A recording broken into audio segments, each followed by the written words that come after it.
Awesome. What should I call you? What name do you want me to use? James is fine. What's up, James? Welcome to the show. How are you doing? I'm good. How are you guys? Doing good. Chilling. Yeah. So what would you like to talk about? I'm just really not sure with regards to the arguments, for example, that someone like Youre and Brick would try to put forward that, you know, you just get all this violence if you have just proper full-on capitalism, or he would call it anarchism. Is there any validity to those arguments? Let me orient myself to whatever your current position is. What would you currently consider yourself, an objectivist? No, I'm not. I do find objectivism interesting, but I'm definitely not an objectivist myself. Just because I think that just some of the ways they define things are just very different to how everyone else defines it. Even if it's a more accurate definition, it's still just not common definitions that people would use. And then the other thing is, in terms of their complete and utter like denial and rejection of anarchism, I'm not sure about that, because it's just I've heard a lot of the arguments that anarchists would put forward, and they make sense to me. At the same time, I don't understand why someone like Youre and Brook, or not just him, but loads of other people, wouldn't themselves just accept it and become anarcho-capitalists or become full-on capitalists. So I'm just unsure. I'm uncertain myself. I'm not sure where my position is right now. This is a question, especially talking about objectivists. If that's your question, you wanted me to talk about objectivists specifically and why they're not going to anarcho-capitalism, or were you wanting to talk about something else? Yeah, that would be helpful. So I have spent the past 2.5-3 years trying to figure this out myself. I have challenged Youre to a debate publicly multiple times. I've had a bunch of people at him on Twitter. He's definitely aware. He debated an anarchist several years ago that was just terrible. Like, Youre, basically made the accusation that an anarchist couldn't denounce underage sex, like sex with minors, and the guy just utterly failed to even come close to rebutting it well, and he made an embarrassment of himself and, unfortunately, anarcho-capitalism as well. And so since that debate, Youre has decided that he isn't going to do any more debates with voluntarists, anarcho-capitalists. And even when I made good rebuttals and good cases for all of his points and published videos directly responding to him and correcting him and rebutting him, and he's aware of all those arguments, he fell back on saying that he doesn't debate anybody who is over 40 years old and calls himself an anarchist, because they're just hopeless at that point. And then when I responded by telling him that I was 39 and not yet 40, and that now he has to debate me, he ghosted me. So all that is to say that I've really tried to figure this out, because if you look, and trust me, I have looked, my two children's name is Atlas and Dagny. I am a massive fan of Ayn Rand. I have read every word she's ever written. I have studied deeply into the philosophy. It has a ton of really amazing things to say. I wouldn't say that it is a from first principles moral philosophy. I think it still starts after the Izot dichotomy ends, which doesn't mean it's worthless. Just like Stoicism, that stuff still starts after the Izot, but it's still insanely useful. So there's a lot of really good stuff in objectivism.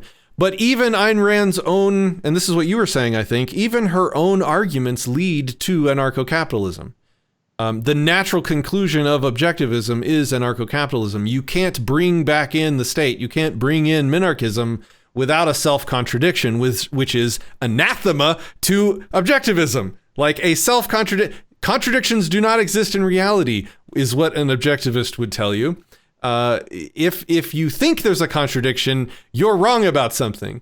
And so you have a situation in which they will say the initiation of force is wrong. Using force against somebody to make them behave how you want them to, as long as they're peaceful, is always wrong. Except we have to have a government. We have to have a forcibly enforced monopoly on justice and military. Otherwise, warlords. So it's a massive contradiction.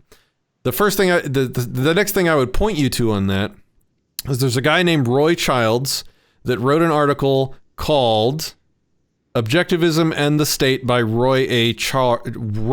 Childs. I actually read his article into the book club on this channel, Disenthrall. So you can actually search this channel for Objectivism and the State, and you'll find me reading his article.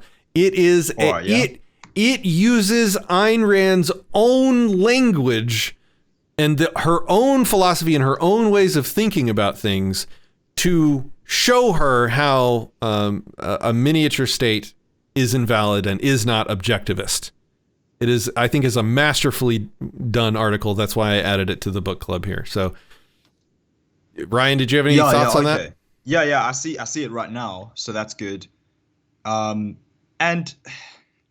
I did watch that debate that you were referring to earlier with Youre, and there was a Polish guy, I think a professor at the university or lecturer, who he debated against.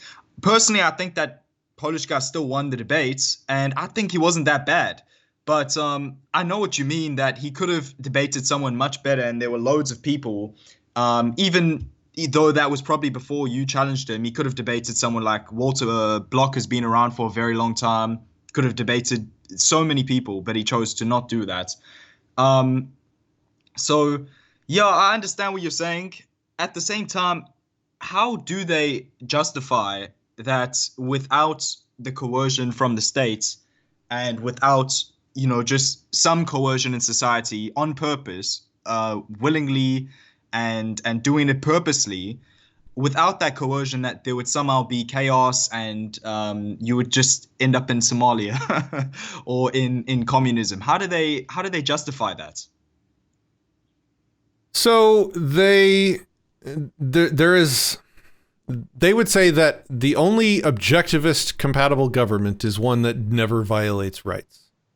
So anytime you say, you bring up a situation in which the police or military might enforce some law unjustly, they will dismiss that by saying, well, then that's not what I'm talking about. That's not the objectivist government I want. So it's like they have wrapped into the definition sort of a perfection in government and in justice and security. Then they say... And do they realize it's impractical? That would just never happen, even if it were theoretically possible, and you just somehow got all these amazing, beautiful, Snow White sort of politicians. How do they justify that, like the impracticality of that ever happening? Because maybe a small, tiny state would not be horrible in that scenario, where you've got these amazing people that just, for whatever reason, they believe in government like a religion, and they're just very zealous about following everything, with the state and working extra hours for free every day. So let's pretend that were the case. How do they justify? Because obviously that sounds completely impractical, but that's the only way for the state to somehow be better than a private version. So how do they justify it, or how do they try justify it, I should say? I'll answer that in a second, but first let me give them even more rope to hang themselves with. You could even grant them that esoteric exception to where, their government is perfect and always good and does nothing but defend your rights. And it's still a problem under their own moral philosophy, because if you can have two companies that both do a good job competing with each other, it's not like one has to be immoral to justify it having competition. Maybe I just want to try and provide better customer service in my police department. Maybe my highest value as an entrepreneur, speaking objectivist language, would be to create a company and compete to provide the best, most velvet rope customer service when it comes to my policing. Their own philosophy restricts them from using force against me, a peaceful capitalistic competitor, to their security services. So now let me answer your question about how they justify it. It's the Warlords Argument. And I've done this like 7 times on the channel, and I will do it again because it is hugely important and fun. So Thank you. There's the most recent video. If you want to see a long form answer, I rebutted Jen Helfeld, and he brings up some points about this is how anarchy would devolve into warlords.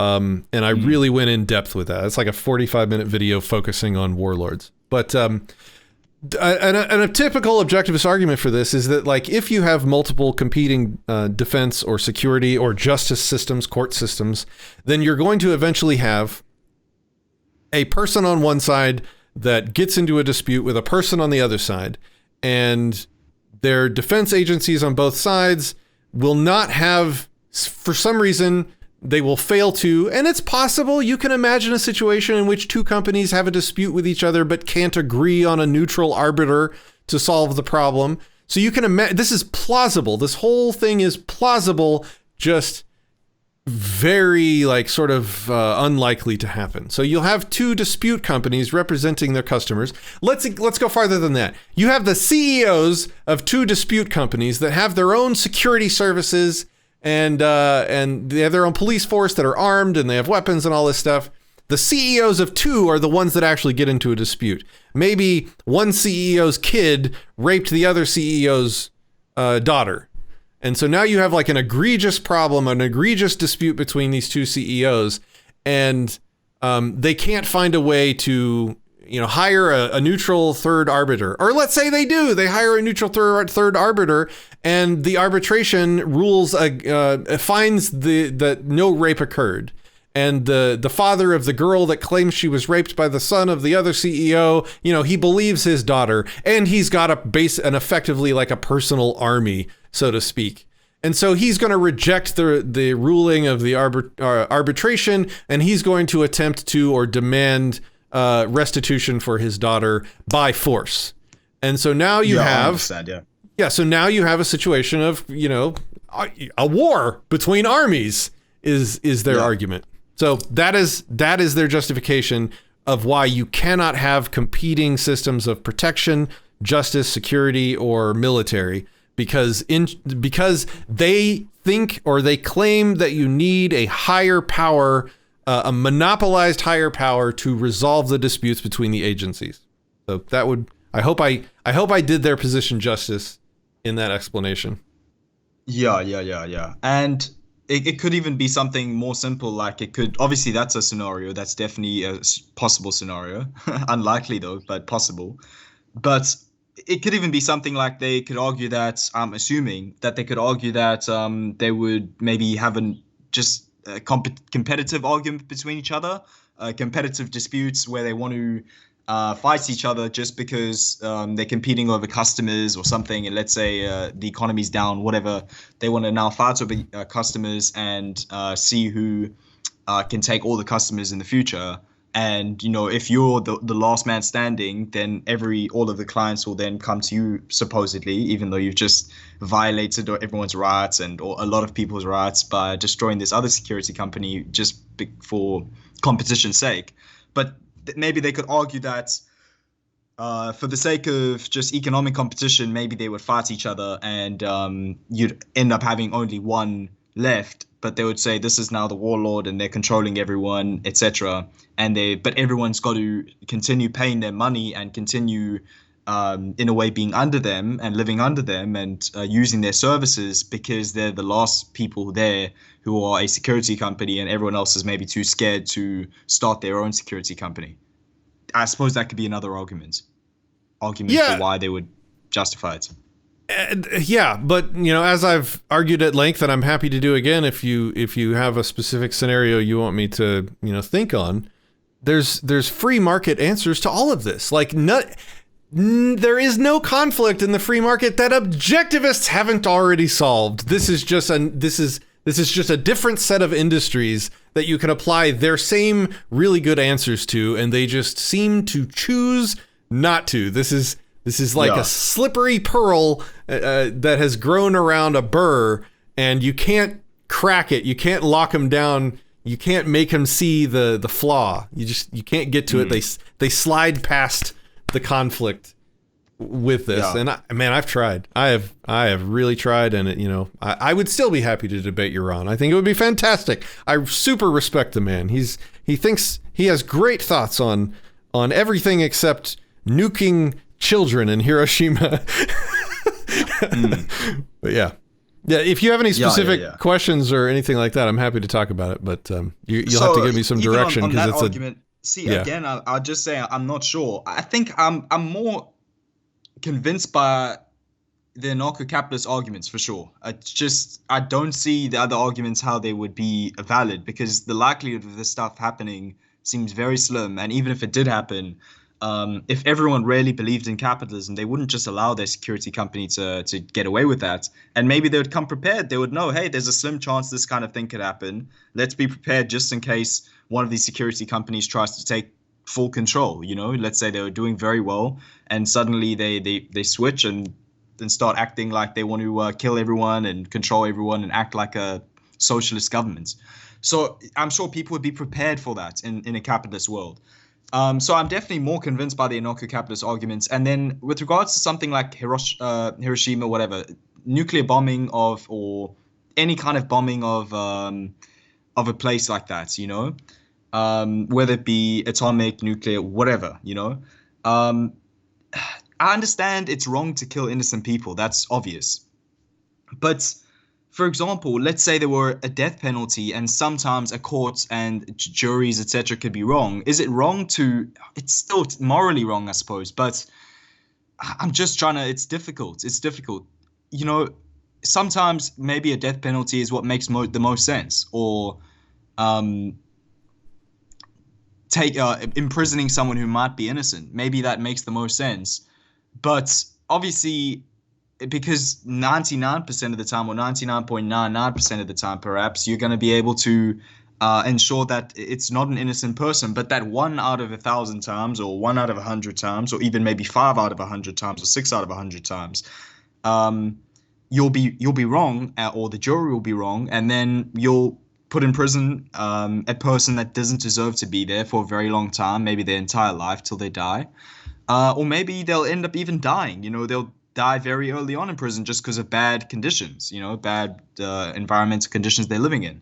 So is it wrong always to harm, to be a little bit collectivistic, where it's like 99% of the time, or 99+% of the time, you're going to be, let's say, committing capital punishments on someone who is guilty and they deserve it because they raped 20 women or something. Obviously, that person deserves the death penalty, and no matter what, they're just going to keep continuing raping. There's just no way to stop this person. Let's pretend that you can't put bars or chains on them. They're just always going to figure out how to do this again. So it makes sense to have capital punishment on them, but sometimes they might be an innocent person. So is it wrong to do it just for the sake of that innocent person, to say no death penalty, for example? Capital punishment is a big topic in a free society that we could get into. It would take a while, but it would not be a collective decision. Like, the idea is it would be an individualized decision, probably made by the person that the, let's say, murderer wronged. So, like, if a murderer killed my kid, then, I think there's a fairly consistent libertarian argument to make that, I should now rightfully be, restituted a life. And so the murderer's life would now sort of belong to me in whatever sense of that word do you want. And I could do with whatever I wanted it. I could force him to work for my family for the rest of his life. I could, if I was... This probably wouldn't happen, of course, but just as an extreme example, I could force him to compete in a gladiatorial arena so that I could make some money on the pay-per-view to take as my restitution, or I could just kill him. If I own that body, I could do what I want with it, and that would be the restitution that the victim would choose to make. However, if it turned out, if it was later found out that this guy, and this is why people would not take these extreme punishments, because if later it was found out that the truth of the situation was that this guy was innocent, then everything that everyone involved did to the guy would now become an offense that you have to now make restitution for to that person. So if you enslaved him and cut his hands off or, did extreme stuff to him, now you gotta, now he gets to decide if he wants to cut your hands off. Now he gets to decide if he owns you and gets to enslave you for the rest of his life. So like if there is a massive weight that would rest on a more measured justice system, and we would all want this because we all agree it's going to make mistakes, and so you need to have a measured, more rational, more contemplated justice system for when this stuff happens, because it would and the arbitration companies, the lawyers, the judges, the police, all the people involved in arresting this guy, putting him in a cage, prosecuting him, finding him guilty, they would all be co-culpable if he was later found innocent. So all these people involved are going to be way more cautious than they are now about what they're going to do to this person. True, yeah. You know what I mean? Like there's a whole counterbalance to justice that literally doesn't exist now. So judges, the courts now, etc., they can just do whatever they want, and the state will say, "Oh, sorry, we're wrong." But and everyone accepts that as an answer. They say, "Oh, the poor politicians, the poor government judges and government workers in the courts, etc. Oh, judicial government employees. Oh, sorry, they're wrong." But they are public servants. It's amazing. They're so amazing, usually. But you're saying that in a really full-on, properly capitalist world, that there would be like you're basically saying that there would be so many like restrictions, because if the judges, if the arbitration companies, if the companies, the security companies, or whatever companies are dealing with people like who are in a way prisoners, if they dealt with them incorrectly, they could then face charges, afterwards for what they've done, and they'd have to make restitution, which makes sense. And it'd have to be maybe even more restitution than what they did to the guy, because he shouldn't have had anything done to him in the first place, which makes sense. What if that guy died though? What if he was just, you said by mistake, or anyone said by mistake, "Hey, I think he's the murderer, let's kill him." In that case, what would happen? Because would his family get some sort of restitution, or?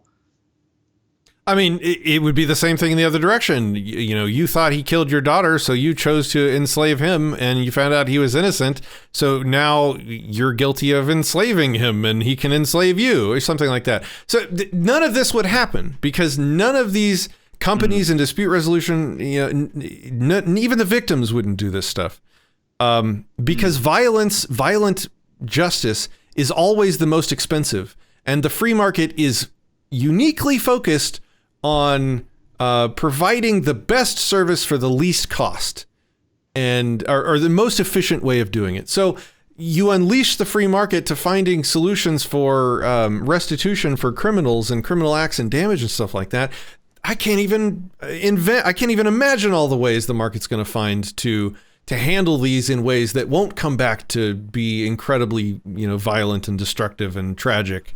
Who knows? I mean, I can take guesses,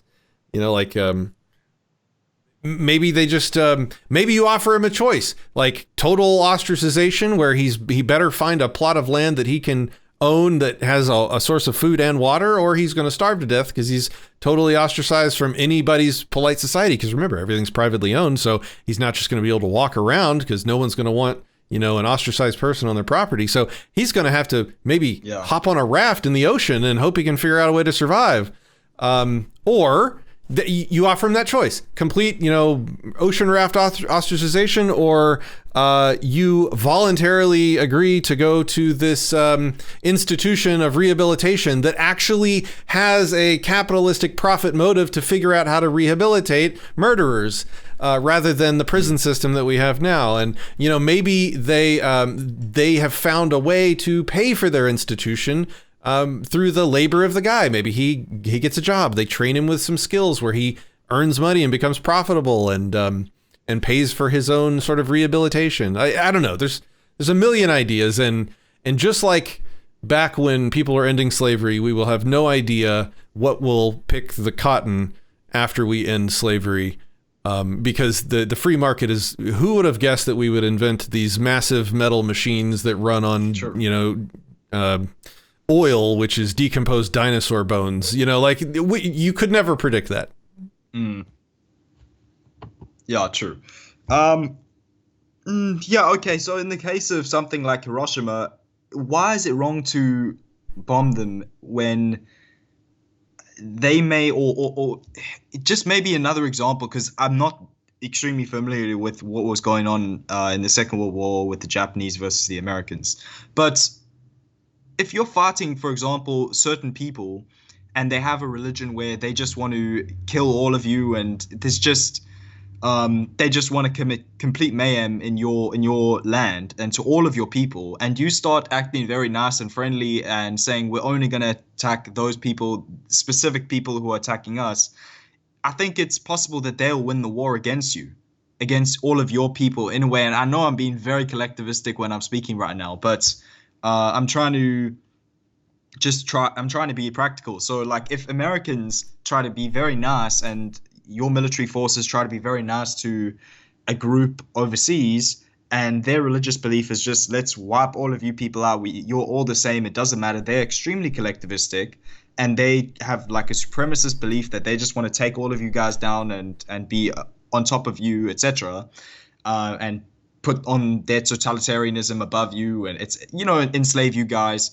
Then it becomes, it's difficult. Like, is it wrong to then fight them back with the same way that they are fighting you? And obviously you'll hit innocent people, which is wrong, morally wrong, but in terms of making sure that your people are safe, at least you guys won't die. Is it a South African accent or New Zealand? I think South African. Wow, that's insane. Which is it, South African? South African, but with a Kiwi father. Nailed it! Oh my God, I nailed it! Yeah, no one has anyone guessed that accurately? I'm not sure. People who know my father would have guessed it, but not other than that, And hell then yeah. People often think he's from the UK or Australia, so you did very well. Hell yeah. Nice. I have a friend in New Zealand, so I'm familiar with that one, but I also am familiar with the South African accent. So yeah. All right. So, and I was confused. I was like, it's not quite either. I was trying to pick it out.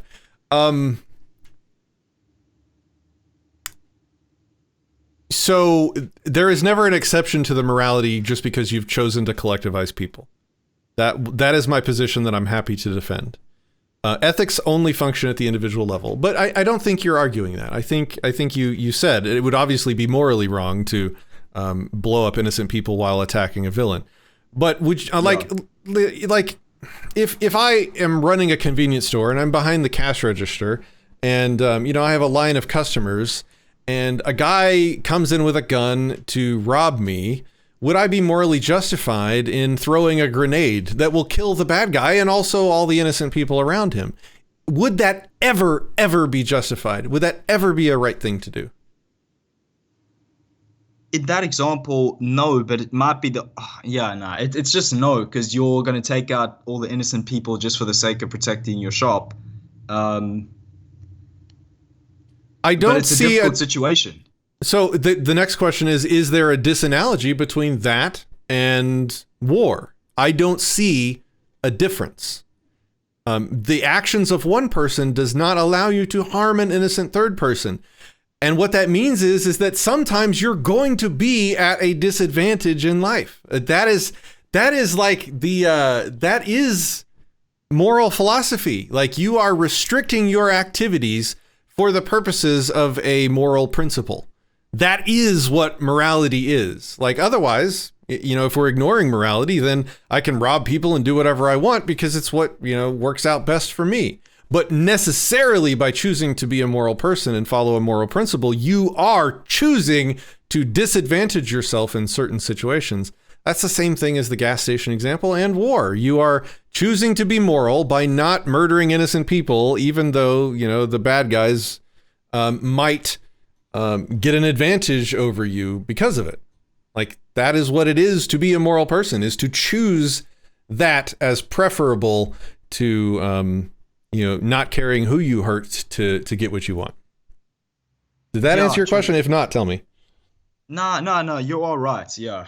It's just still, what if it could be proved somehow that you would have killed fewer people or had fewer deaths in general? We would have had fewer deaths, less suffering, more happiness, etc. If you go along the path of these guys come in, they want to shoot up everyone, and you're thinking the only way that you can stop them is if you yourself throw the grenade and it's gonna explode it on everyone else except you. Because then at least you're still happy because you get to live. Whereas these guys were going to shoot up everyone else in the shop. Yep. I mean, it's not a scenario that would probably ever happen. No. And I have no problem with edge cases. A lot of people try and run from them. I love this stuff. Like, this is where you really figure out who you are and what morality and principle means to you. And a lot of people try and find an answer that doesn't involve them dying. Like, in fact, other people would say that if my answer is that then I die, that I'm an idiot or that I'm unreasonable or irrational or something. No, not at all. I'm principled. That's what it means to be principled, is that there are certain insane circumstances in which other things are more important to me. I value the principle. I value the legacy I would leave to my children. I value, all this stuff more than my life. That's what it means to be principled, is to value it more than my life. And so it's always a possibility in an insane situation that it might lead to my death. And we talked about this a while back when we were using the flagpole analogy that a lot of people get tripped up on. But great questions, by the way. Did you save all these up? These are great questions.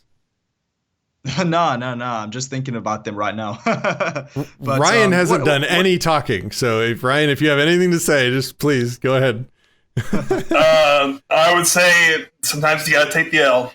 That's what I'm doing, I take 5 minutes to say something and he does it in one sentence way cooler. That's just how Ryan do. That's because I'm cool and hip. Yes. So what do you do about that situation where there's a flagpole? Can you grab? I would personally grab the guy's flagpole, even though it's coercing against him and his private property, and then I'll try to pay him whatever I can, because I think that I don't know. It sounds like what's reasonable, even if it seems unreasonable, even though it's that guy's private property, for him to tell me to not grab his flagpole. That's not quite the scenario, and the normal scenario doesn't go far enough. And I did I think you can actually go look for it. It's like in the last 2 months, I did a video called "The Flagpole Scenario Doesn't Go Far Enough." So check out that video for maybe the full explanation on this.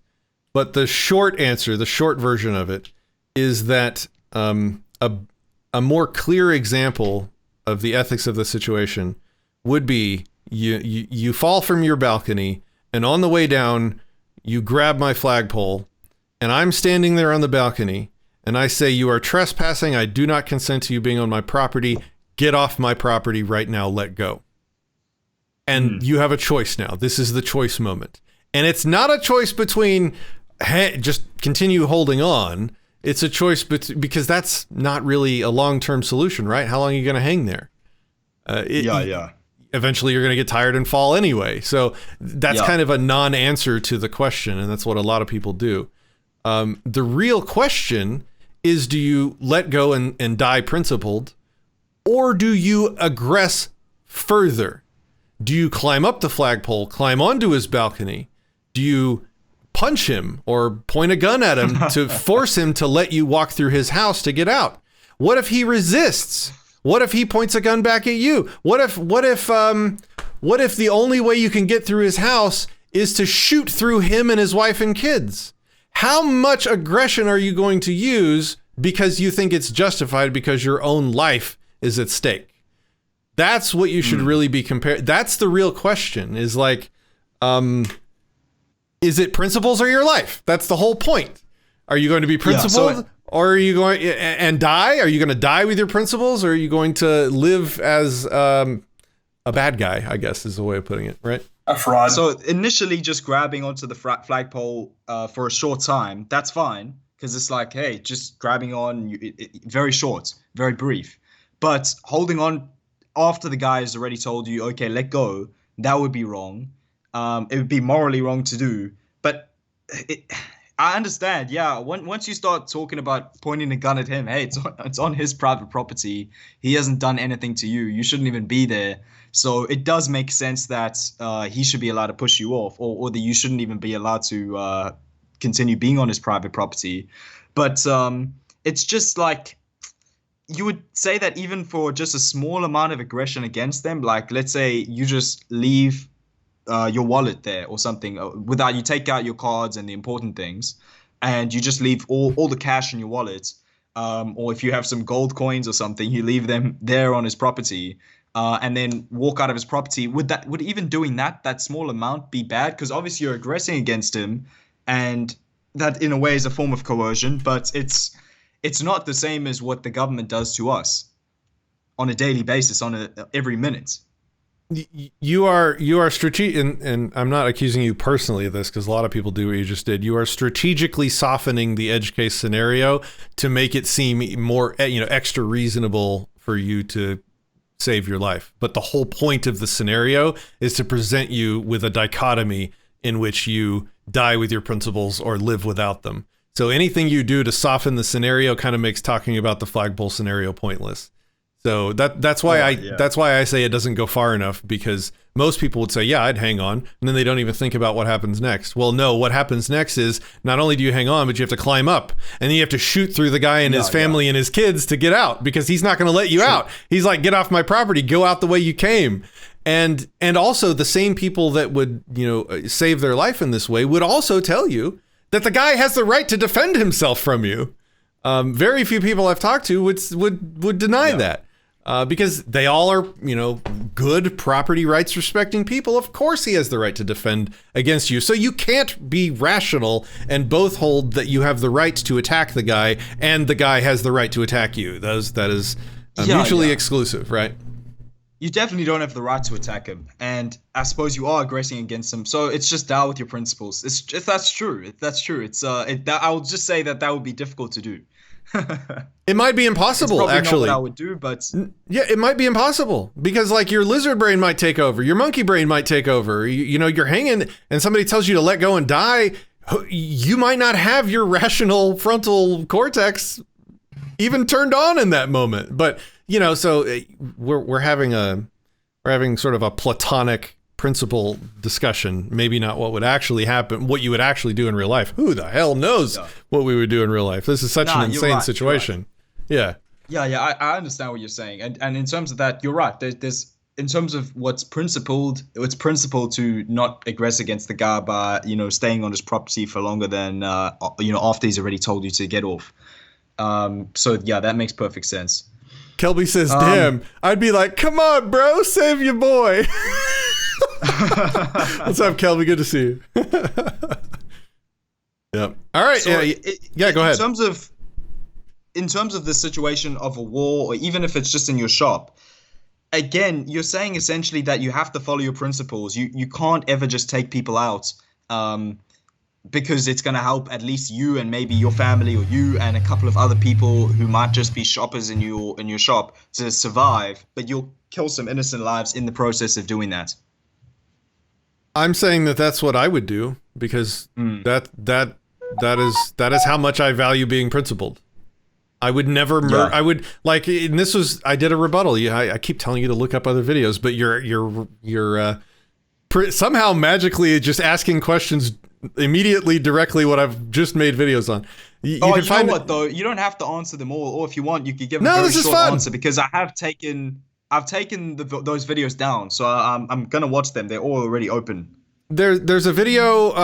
There's a 4-minute one that's not what I'm talking about. There's a longer video where I rebut Yaron Brook about Hiroshima, and I talk through the ethics of, he advocates literally melting babies. They melted babies with the nuke to stop that war in a successful attempt to end that war. So not only do I have to argue against a strategy that will have innocent victims, but we also know that there were innocent victims and also know that it was successful. So I can't even say, well, that's ineffective. I mean, that argument is gone because it was effective. It ended the war. My argument is just precisely moral. The man literally argues for melting babies for the greater good. From an objectivist mouth, making a greater good argument. It is just mind-blowing. I ranted hard, so get ready for yelling in that video.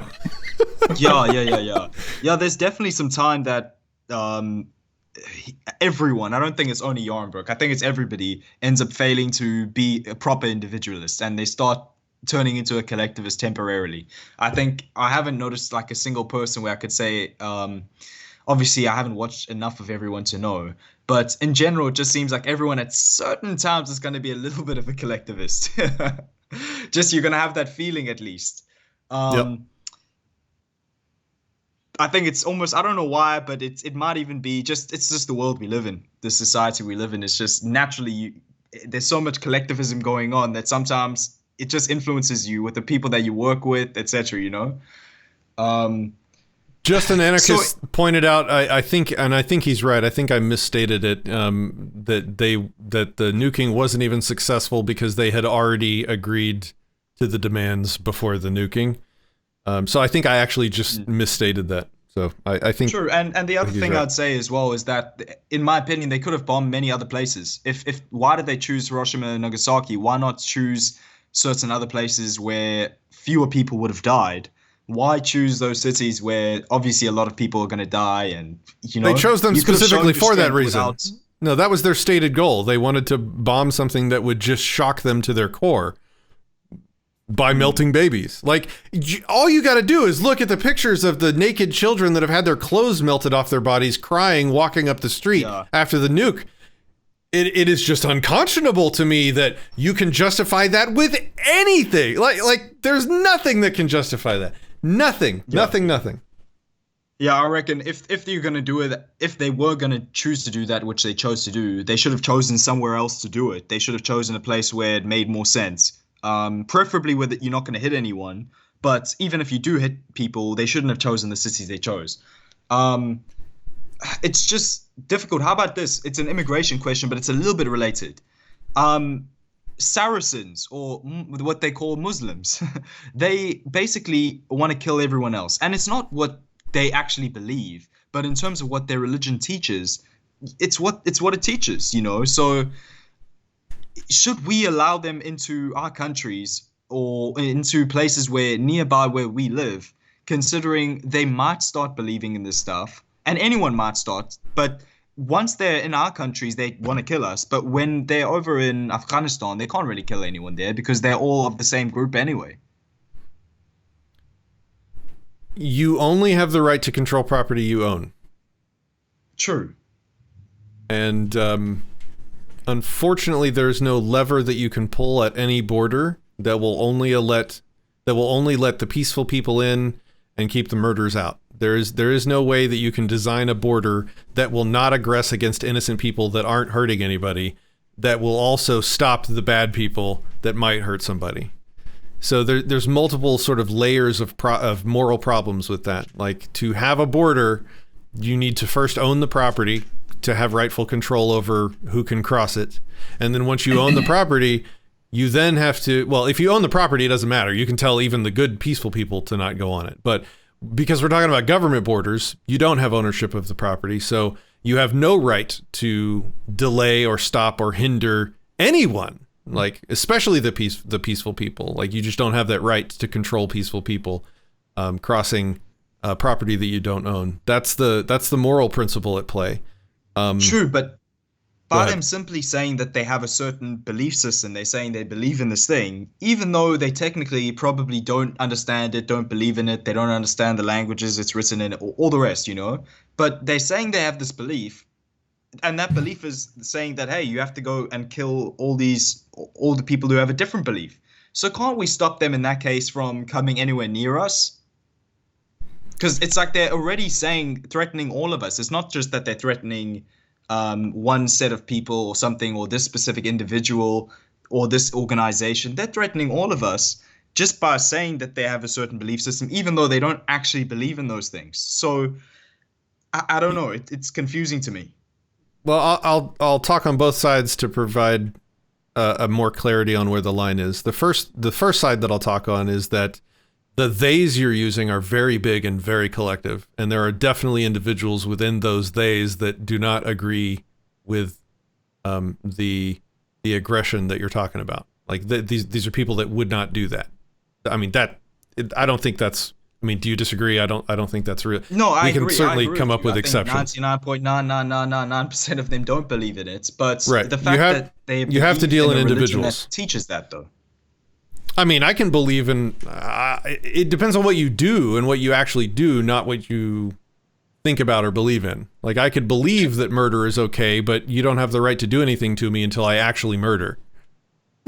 Like, or until I actually attempt to murder is probably a better way of saying it. If I actually go out to attempt to murder somebody, now I'm a problem, and now you are justified in using force against me. People believe all kinds of stupid stuff, like all kinds of violent stuff too. There are people in chat that said it'd be cool to shoot somebody if they told you to let go of their property. Like, I mean, people believe all kinds of stuff, man. But morality, the how do I say this? If I just say morality only deals in actions, a lot of philosophers will start reeing.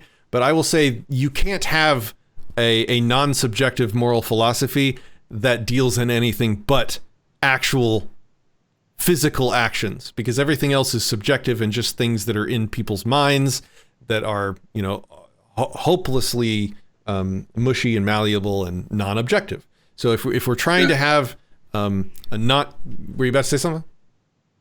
No, I'm saying that's we're talking about thought crime as well. Thought crime, yeah. So treating initiating force on somebody based on a religion would be a thought crime. See, Ryan did the same thing again. He talked a lot less and said it way cooler. That's thought crime. To accost somebody based on their religious beliefs with absent violent action is a thought crime.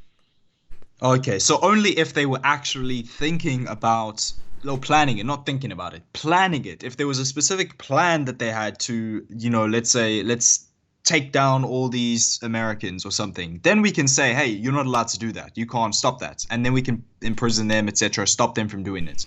But they'd have to actually have a plan to do it, and we'd have to know about that plan. But if it's just their belief is technically I should be going and doing this, but they actually don't really care about it. They don't really believe it. It's like kind of like, I believe in this, but it's like I think I believe in this kind of a thing, as opposed to a certainty that I'm gonna go out there and plan to take down all the Americans. Then it's fine because they are not really planning to do anything. So is that what you're saying? Like, someone could be they can be a Nazi, but they have no actual intention to go and take out any Jews. It's like maybe they're a Nazi with Jewish friends and they actually like Jews, but technically their belief is telling them, hey, they like certain Jews, I should say, but their belief in Nazism is telling them, hey, we have to take out all these Jews. It's close, but not quite what I was going for. So very, very close. You have it very, very close, but it's not necessarily they need a plan. Yeah, having a plan, planning, attempting to take out the actions would obviously be a justification to use defensive force on them.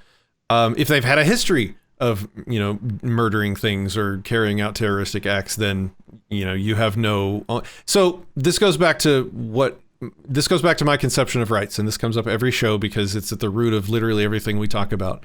Rights are mutual. And if you want to read more on this, you can see my draft article, disenthrall.me/rights, where I go into this in more detail. But a high level view right now would be that rights are mutual, reciprocal understandings between all those who are or will become apperceptive of basically the two capacities of sentience, which are advanced future planning and gratification deferral, and advanced conceptualization, which just means everybody that can comprehend and that has self-control, they have the ability to direct their actions, should be afforded rights. And so if they have done something that shows that they are a person that does not reciprocate rights, then I can come up with no justification that you should afford them rights back. You don't have to reciprocate with people that. So what I'm saying is like if somebody looks you in the eye and says, "Hey, I want to kill you. I think you should die." That's them like literally telling you that they do not reciprocate rights with you. So how could I possibly expect you to continue reciprocating rights with them? Like that would be an absurd thing for me to require of you. Like why it's unreciprocal, right? So if you can show that this individual, and that's the big distinction here, is that we're not talking about nations or large groups of people, we're talking about individuals. If you can show that an individual doesn't or refuses to reciprocate basic rights with people, then I don't really give a shit what happens to them. Like if you want to stop them at some arbitrary imaginary line called the border, they don't reciprocate rights. What could they possibly complain about? Oh, he won't let me walk across this land. Yeah, well, you want to kill him. Like, what's your defense? Like, go away. Like, who cares that you're upset that somebody's controlling you from walking across a piece of dirt? You're trying to kill people. Like, you know what I mean? Like, that's kind of the argument there, I think. Okay. Yeah, I see what you're saying. So, would that Nazi then have rights until they explicitly start telling you, I don't believe in rights, etc., and I want to actually kill you. I want to kill you right now, or something like that. I mean, it's individual. So it's difficult for me to make blanket statements that cover everybody and everything. Like, so it's not about Nazism or anything, but that individual themselves, now that they've told you that, hey, I don't believe in rights and you need to, I want you to die, then they can be taken. You don't have to treat them as though they have rights. And after that, the way I would say it is, what argument would the Nazi have to say that you don't have the right to, put him in a cage? What would his counter argument be to that? He literally just said he was going to kill you. Like, if he thinks it's okay to kill somebody, how can he object to caging somebody? Like, if he can arbitrarily, for no justification, kill you, but then he tries to say that you can't, in defense, cage him, well, he wants to do more than you are wanting to do back to him. Like, it's an indefensible position is what I'm trying to say. Like, he would have no defense. Like, it would be irrational for him to say that he gets to hurt you, but you don't get to hurt him. That's the absence of morality. He's reduced himself to a state of nature being, is what I like to say. What that means is, like, he's by threatening violence or enacting violence, he has reduced himself to a state of nature, an animal. Animals can't grant you or respect your rights, and because of that, you don't have any onus to respect theirs. I mean, he's reduced himself to a might makes right scenario, and if that's the world he wants to live in, well, he can't then complain when that's the world you treat him in. All right, yeah. So it's just that we can only take that individual's words and what they've explicitly said about their beliefs. We can't just say this guy believes in Hitlerism or something. So he believes in Hitlerism, but he hasn't said anything to you about, saying I can kill you, but you can't kill me. He hasn't actually said that yet, so you can't take him down. You can't put him in a cage, for example. He doesn't have to say, but you can't kill me. So. But he has said that I can kill you. That's my point. That the main point is just he's already said I can kill you. But it's not the fact that he said I believe in Hitlerism, and let's say there's a website on Hitlerism. You just search that, and about Hitlerism it says one of the things is we can kill all Jews, etc. And he says he believes in Hitlerism, but we have to first ask him, okay, do you want to do anything to me? Yeah. You might say, hey, do you agree with this website I just found that is saying that this is what it means to be a Nazi? Do you agree that you should be able to kill me? They say, yeah, fuck that guy. Yeah. Okay. Yeah. I mean, I can't come up with any kind of reasonable, rational, moral argument that why that guy still gets to, why. See, that's what it is. Like, people talk about rights as things that you possess. Like, why should he still have rights after that? That is the wrong way to talk about it. The right way to talk about it is, why should you still treat him with the respect of rights when he has just stopped doing so with you? Like, that's what rights are. Rights are you choosing to respect other people's rights in exchange for them respecting them for yours. And so if they stop, how am I going to tell you that you have to keep respecting his? That would be dumb. That's how I think. Okay, cool. That's what I think the most accurate to reality way is to think about rights. Okay, so in that case, when someone is, I see someone who looks like, let's say there's someone who looks like a religious Muslim or something walking on the street, or someone dressed in a Hitler uniform. I can then go up to them, a Nazi uniform, I should say. I can go up to them and say, okay, you've got that Hitler mustache there. What's going on with that? May I please ask you about your beliefs? And if they then tell me, hey, I want to kill you or something, or I believe that we Hitlerish people, or whatever, or they say, let's say that they say we Muslims should kill you or something like that. Once they've actually said that, then they've lost their rights. It's just that just merely seeing them in the they look like a Hitlerish person, or they look like they're dressed in, I don't know, a burqa or something. Just the fact that they're we are so demonetized. Yeah, go ahead. But yeah, sorry about that. No, but it's all good. Just the fact that we've just seen them like that, it means we can't just judge what their individual beliefs are at that moment. Or once they say, I believe in this religion or whatever, this belief system, we can't just assume what that means and put them in a cage immediately. We must first find out what they individually believe by saying that they have that belief. Even though, let's say if the person could say, I believe in Mein Kampf or something, but let's say if they don't really understand what Mein Kampf is actually teaching, you can't fully bar them. You'd have to first prove that they understand what Mein Kampf is teaching, and you'd have to prove that maybe, and I haven't read Mein Kampf, by the way, but you'd have to prove that they specifically want to kill Jewish people or something like that, and then you can say, okay, well, I'm not going to allow you to kill any Jewish people. I think there's a simpler way to think about it, or maybe a better analogy to clarify the point you're getting at. Yeah.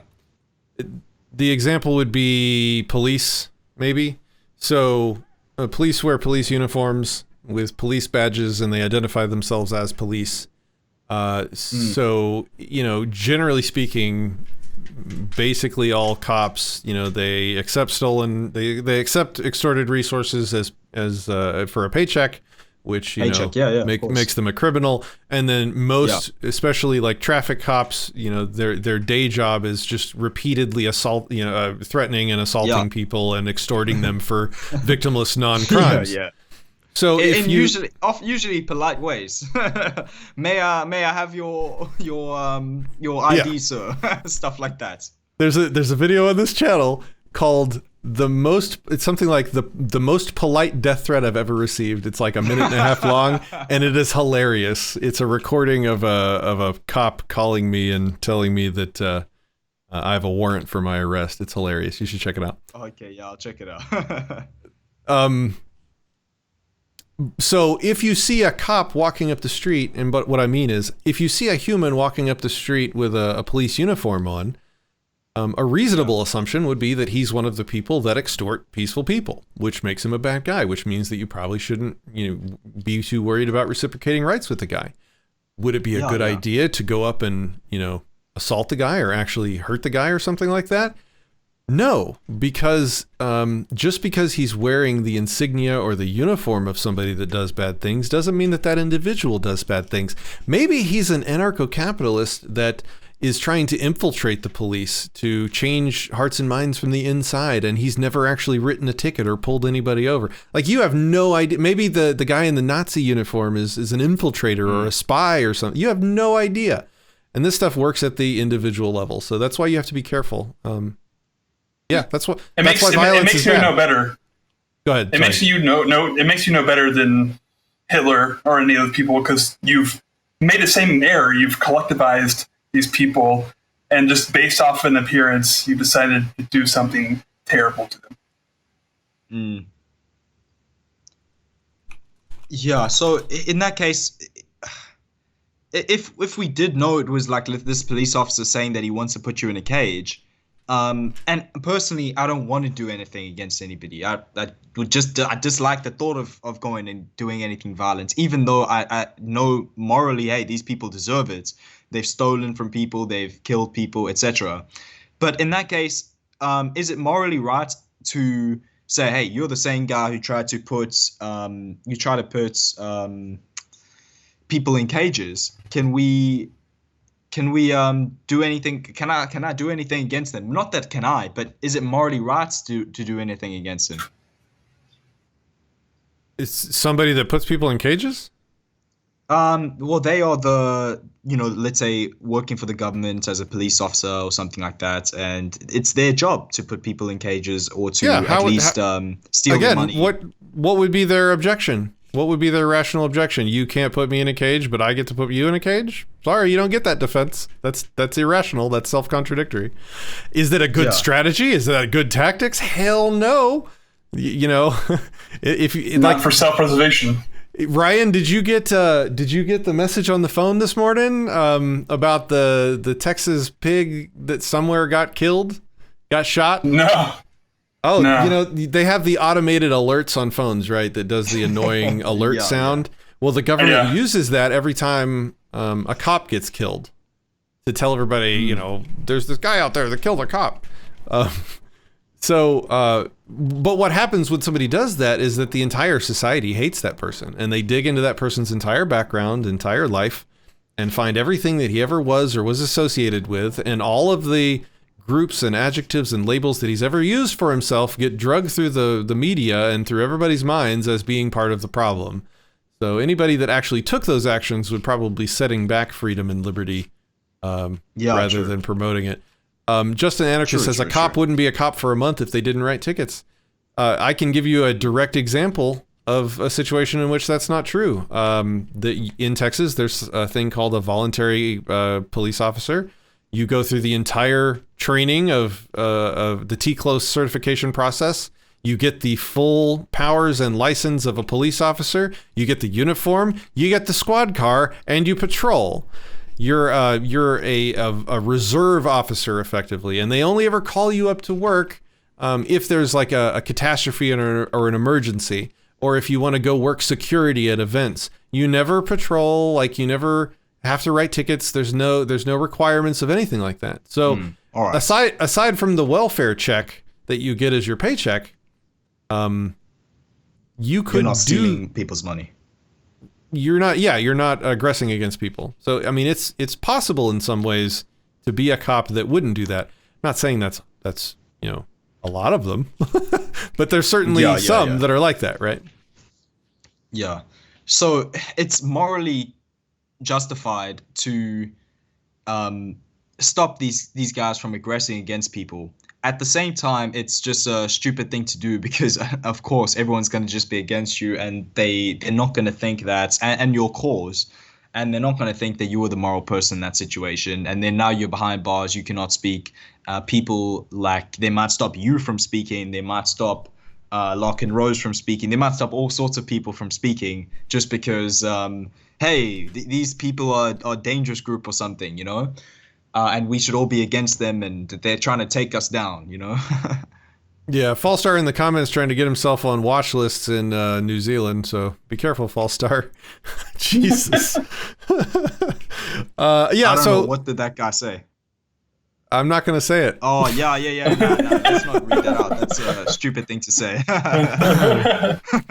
Did you have anything else you want to talk about? I have one more caller, and I think we'll wrap up.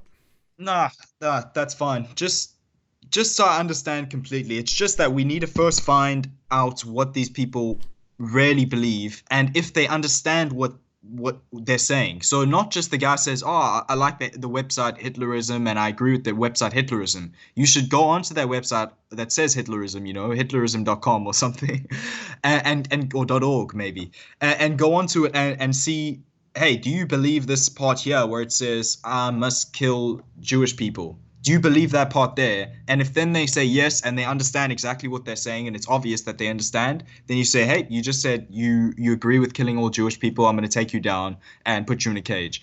But if they haven't explicitly said, they've just said, I believe in Hitlerism and I like the website Hitlerism, but they actually don't know what Hitlerism, anything that it's really teaching. They just kind of, maybe it's Hitlerism is in a language they don't understand. Maybe it's in Austrian German, or it's in, ironically, maybe it's in Yiddish, a language, few people who are not Jewish are going to understand. So the guy, he's not Jewish himself. He dislikes Jewish people. He believes in Hitlerism, but he doesn't actually understand Hitlerism and what it teaches. So he says he believes in Hitlerism, but he just goes into the Yiddish website. He doesn't understand anything it's saying. He reads out some Yiddish words, etc. He mispronounces it all.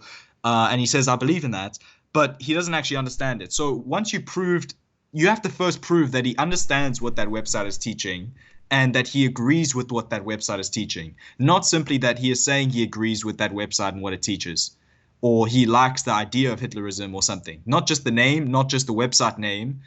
It must be the actual beliefs, and you must prove first that this guy actually believes we must kill Jews. It's not just that he's saying whatever.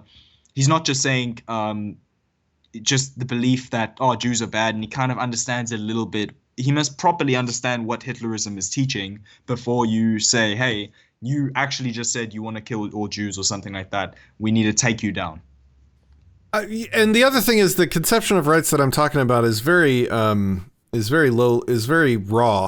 No polite society would function only on this sort of simplistic, you actually said, and we think you believe you want to kill Jews.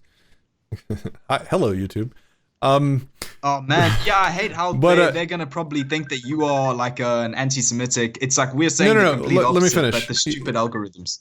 Yeah. So it's not no society that you're going to want to live in is only going to use this rule that I'm taught, this philosophical conception of rights as the way that you interact. It's far too raw and visceral and messy, and it's too nasty if you get it wrong. Like, first of all, knowing what people actually understand is impossible. Like, you can only understand what they tell you that they understand, and even then you don't know if they're insane and they're faking it.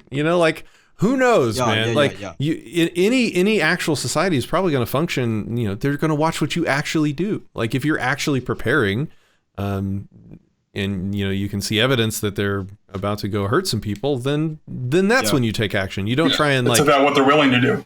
You don't scan for thought crimes at a societal level. Now, at a personal level, like if you meet somebody and you happen to interact with them and learn these things about them, then you, at a personal level, should probably adjust how you reciprocate rights with that person. That's what I would say. Yeah.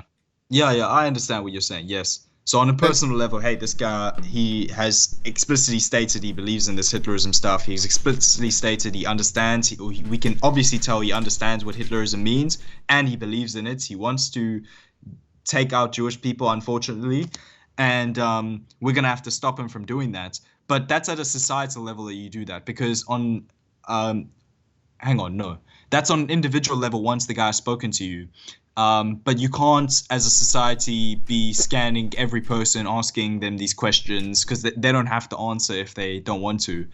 Well, it's unknowable. How about even if they answer you, you don't know if they're being truthful or crazy or insane, or maybe they're schizophrenic. If they're not mentally handicapped, obviously, can you not just see, hey, this guy, he seems to be a normal person. He's not just a complete crazy madman, I don't know about that. I'd have to think about that.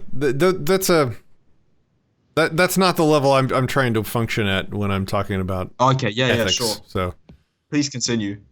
No, that's all. I think we're gonna move on to one more caller. You're welcome to join us again in the future if you have more questions. You can come on the show, or you can submit your questions to me, and if they're good, I can make videos directly responding to them, even if you aren't able to come on the show at the time. So Sounds awesome. You had some really good questions, man. Thanks for calling in. It's just that essentially you must first know that people are what they actually believe, and that they truly believe and have almost like a willingness and intention to do something, harm other people, before you try to stop them from harming. I think that goes a little too far. I don't think that you can know what somebody's actual intentions are. I think if they communicate to you that they do not reciprocate rights with you, that I cannot find a way to say that you don't have the right to, or I can't make up a justification that says you have to continue respecting their rights. This is not me saying that you should, just immediately start attacking the person. It's just me saying that, you can't come up with, I can't come up with an argument that says you should continue respecting their rights. That's what I'm saying. All right. Yeah. Thank you very much. And I'm glad that I could speak with other two people that, and a whole bunch of other people in the chat who respect people's rights. It's awesome that, we're not alone. Even though it often feels like we are, but we're not alone. There's loads of us, and that's good. So thank you for all your work, and thank you for taking my call and answering so many questions. Kick ass, man. Take it easy. Talk to you soon. All right. See ya. Thanks.